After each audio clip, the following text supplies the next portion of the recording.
नमस्कार साथियों, आगे हम करेंगे आनुवंशिकता के नियम लॉ ऑफ हेरिडिटी।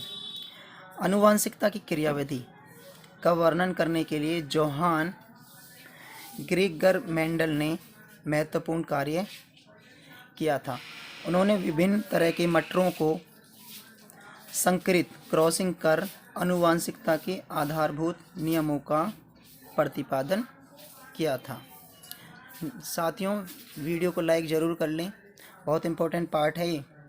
मेंडल ने अपने विस्तृत प्रयोगों के परिणाम को 1986 में प्रकाशित किया, लेकिन कई कारणों से उनके प्रयोग की ओर 1900 ईस्वी तक लोगों का ध्यान पर नहीं गया।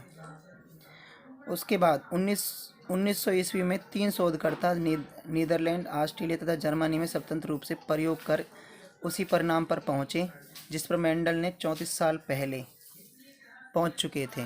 इन 3 शोधकर्ताओं ने मेंडल के नियम को वैध ठहराया और उन्होंने आनुवंशिकता का आधारभूत नियम की संज्ञा दी।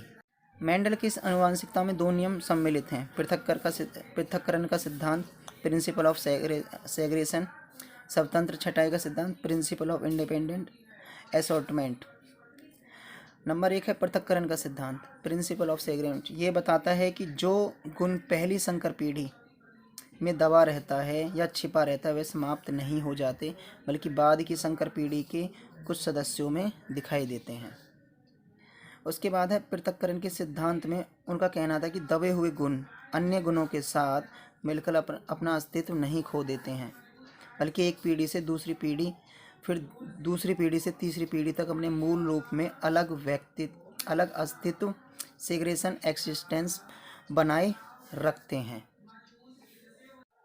मानव शिशुओं में पृथक्करण के सिद्धांत का क्रियान्वयन स्पष्ट रूप से होता पाया गया है। विशेष रूप से आनुवंशिकता रोग जेनेटिक डिसीज में इस सिद्धांत की क्रियान्वयनता देखने को मिलती है। उसके बाद आ जाता है स्वतंत्र छँटाई का सिद्धांत, प्रिंसिपल ऑफ इंडिपेंडेंट असॉर्टमेंट। यह बताता है कि किसी एक आनुवंशिकता गुण का वितरण दूसरे आनुवंशिकता गुण के वितरण से प्रभावित नहीं होता, अर्थात स्वतंत्र होता है। जैसे मेंडल ने अपने प्रयोग में पाया कि मटर के पौधे के फूल का रंग, मटर के फली के आकार, डंठल की लंबाई इत्यादि गुणों से स्वतंत्र होता है। व्यक्तियों के आनुवंशिकता के संबंध में निम्नलिखित बिंदु महत्वपूर्ण हैं। बालक की आनुवंशिकता में सिर्फ उसके माता पिता की देन नहीं होती, बल्कि बालक की आनुवंशिकता का आधार भाग माता पिता से, 1/4 भाग दादा दादी से, नानी से, शेष भाग परदादा दादी से, परनाना परनानी इत्यादि से मिलता है।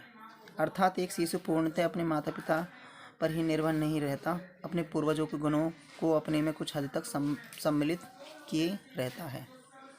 अब मोस्ट इम्पोर्टेंट पार्ट आ जाता है इसका कि क्रोमोजोन्स सदा जोड़े में रहते हैं।